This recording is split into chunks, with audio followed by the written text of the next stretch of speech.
किसी टॉपिक पर बात करने से पहले देखना ज़रूरी है कि हम पहले से फैसला ले तो नहीं चुके हैं। और सबसे बड़ी दिक्कत हमारे समाज की है कि फैसले पहले हो चुके हैं, विचार बाद में होता है।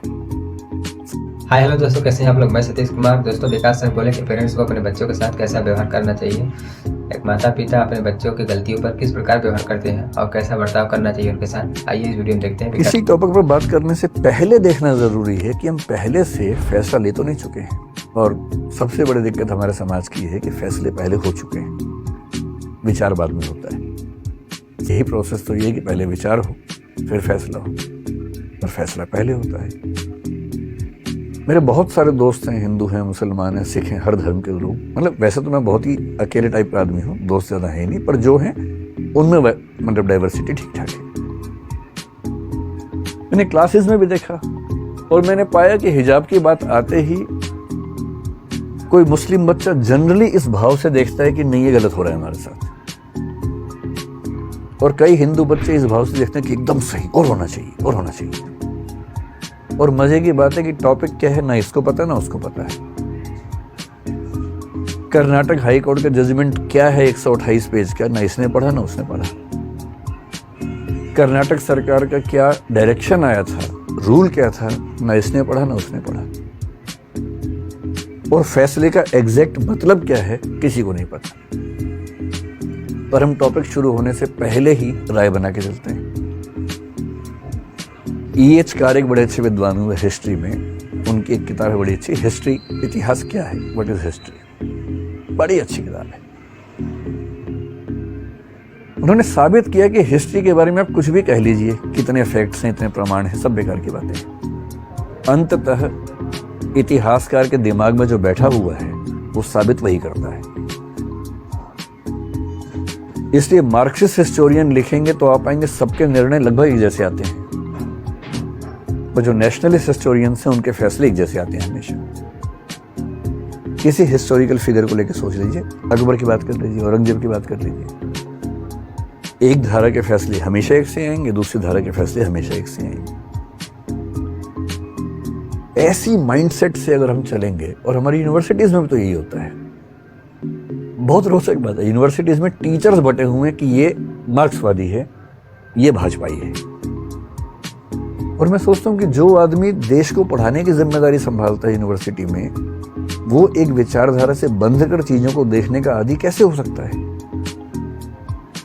उसके अंदर इतना वैचारिक साहस क्यों नहीं है कि किसी मुद्दे पर मेरी विचारधारा से बेहतर राय किसी और विचारधारा की भी हो सकती है।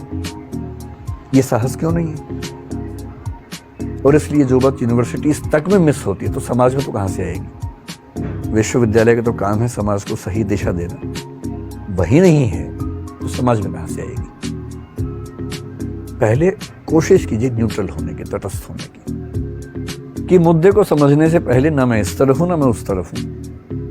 हिजाब की बात है, मुझे नहीं पता, मैं पहले स्टडी करूंगा पूरा। स्टडी करने के बाद मामला ठीक लगेगा तो मैं कहूंगा हाँ ये ठीक है, गलत होगा तो बोलूंगा गलत है। पहले क्यों फैसला करूं। ये तो बहुत बेसिक सी बात है। न्यूट्रलिटी ही जब रियल सिचुएशंस में आती है उसको बोलते हैं निष्पक्षता, impartiality in the specific situations. और ध्यान रखना है, निष्पक्ष नहीं रह पाने के भी दो तरीके होते हैं। निष्पक्ष का मतलब है कि भाई मैं एक्स और वाई के झगड़े में ना एक्स की तरफ हूं ना वाई की तरफ हूं। जैसे मान लीजिए दो बच्चों में झगड़ा हो जाए और उनमें से दोनों की मम्मियां नीचे आ जाए।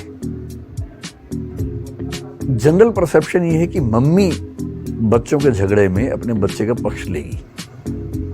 ये ऐसा नहीं कि सोशल कंस्ट्रक्ट की बात हो रही है, बायोलॉजिकल लेवल बात चल रही है, क्योंकि मदर्स का लव आमतौर पे अनकंडीशनल माना जाता है। और ये बात मैं जो कह रहा हूँ मैं अफवाहों के बेस में नहीं कह रहा हूँ।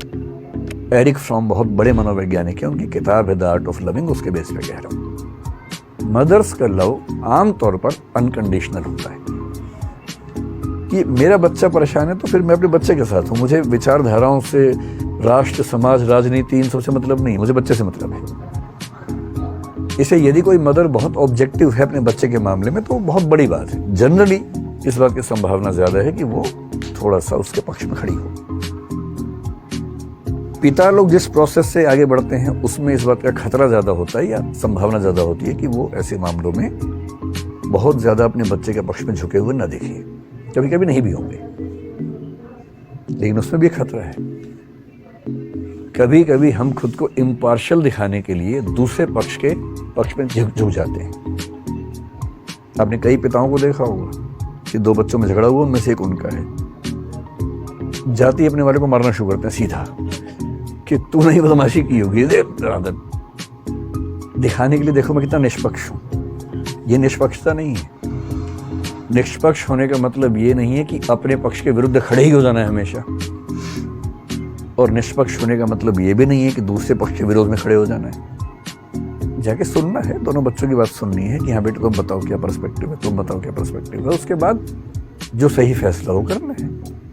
क्यों मैं दूसरे बच्चे के सामने साबित करने के लिए कि मैं निष्पक्ष हूं अपने बच्चे को पीटना शुरू कर दूंगा? इसलिए जब भी किसी मुद्दे पर बहस करनी हो ना, आपके सामने फैसले आएंगे कि शादी इससे करूं कि इससे करूं।